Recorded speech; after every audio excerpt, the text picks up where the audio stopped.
योगसार प्रवचन 5 गाथा 13 में हमने देखा था, इच्छा रहित तप ही निर्वाण का कारण है।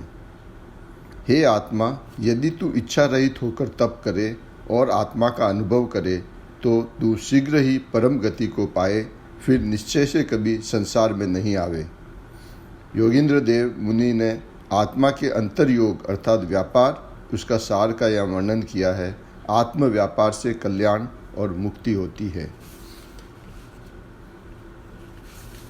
अपने ही शुद्ध आत्मा के श्रद्धान और ज्ञान में तपना, लीन होना, वह निश्चय तप बताया है इस गाथा में। गाथा 14 में कहा था, परिणामों से ही बंध और मोक्ष होता है। परिणामों से ही कर्म का बंध कहा गया है, वैसे ही परिणामों से ही मोक्ष को जान। हे आत्मन, ऐसा समझकर तू उन भावों को पहचान कर। आत्मा शुद्ध स्वरूप है, उसकी सन्मुखता के परिणाम वे मोक्ष का कारण है। उसकी सन्मुखता से तेरे विमुख परिणाम वे बंध का कारण। भले परिणाम में बाह्य चीज निमित्त हो, परंतु वह बंध का कारण नहीं है। एक तेरे पर सन्मुखता के विमुख परिणाम ही बंध का कारण है।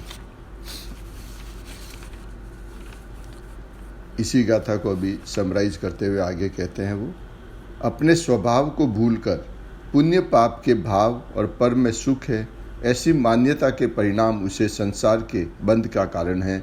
और उससे उल्टा शुद्धात्म स्वरूप प्रभु की सन्मुखता के श्रद्धा, ज्ञान, विश्वास के परिणाम और स्थिरता के परिणाम वे ही मोक्ष का कारण है। मोक्ष आत्मा के शुद्ध परिणाम से होता है, देह की क्रिया के निमित्त से मोक्ष नहीं होता। अबंध स्वरूपी भगवान आत्मा की स्व सन्मुखता के अबंध परिणाम ही मुक्ति का कारण है। स्वरूप से विमुख पर की दया, दान, व्रत आदि के समस्त परिणाम बंध का कारण है। सम्यक दृष्टि हो या मिथ्या दृष्टि, सबको जो परिणाम बंध के हुए अशुद्ध, वे बंध का ही कारण है। सम्यक दृष्टि को भी जितने व्रत आदि के परिणाम आते हैं, वे सर्व पर सन्मुखता के परिणाम है, इसलिए उसे बंध का कारण है। स्व सन्मुखता के शुद्ध परिणाम श्रद्धा, ज्ञान और विश्वास, स्थिरता, वे शुद्ध मुक्ति के परिणाम के कारण हैं। अशुद्ध परिणाम नवीन कर्म बंध में निमित्त है, परिभ्रमण का कारण है। किसी निमित्त और क्रियाकांड से मुक्ति नहीं, बंध है।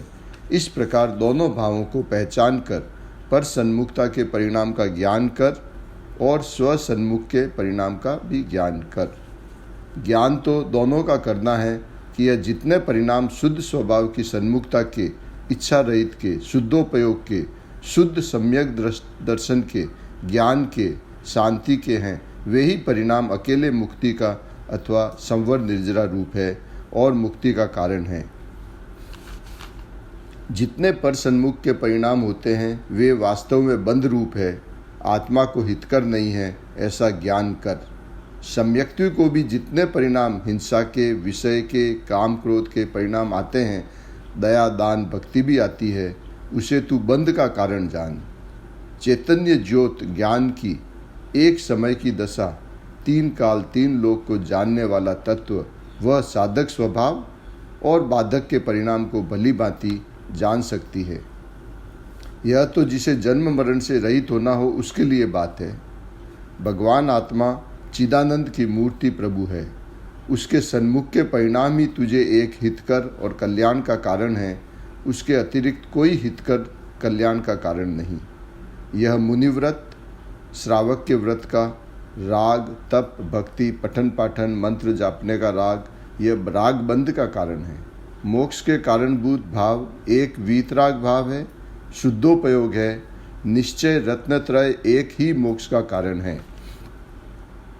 भगवान आत्मा अंतर के शुद्ध स्वभाव की श्रद्धा, ज्ञान और रमणता, निर्विकल्पता, वीतरागता, शुद्धता के परिणाम अपने शुद्ध स्वरूप को अवलंबन करके हुए वे एक ही निर्जरा का कारण हैं और वह स्वयं एक ही मुक्ति का उपाय है।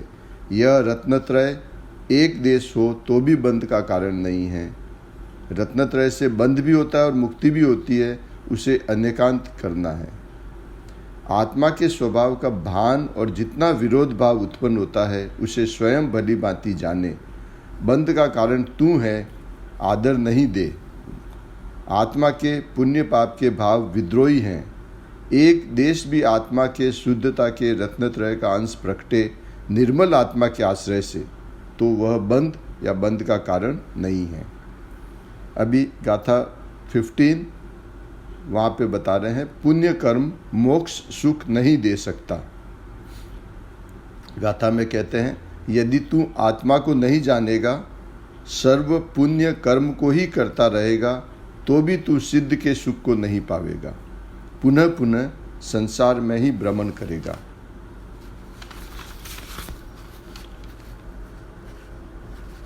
जो कोई आत्मा अपना शुद्ध आनंद स्वरूप का ज्ञान और विश्वास नहीं करता और इसके अतिरिक्त सर्व पुण्य, अशेष पुण्य अर्थात कि समस्त प्रकार के दया दान, व्रत, महाव्रत, 12 व्रत आदि जितने उत्कृष्टतम कहे जाने वाले आचरण, वे सब इस आत्मा के भान बिना वे पुण्य मुक्ति, वे पुण्य जो है वे मुक्ति का कारण नहीं है, वे सब बंध के कारण हैं। आत्मा के भान रहित होवे तो उसे वह निमित्त कहा जाता है।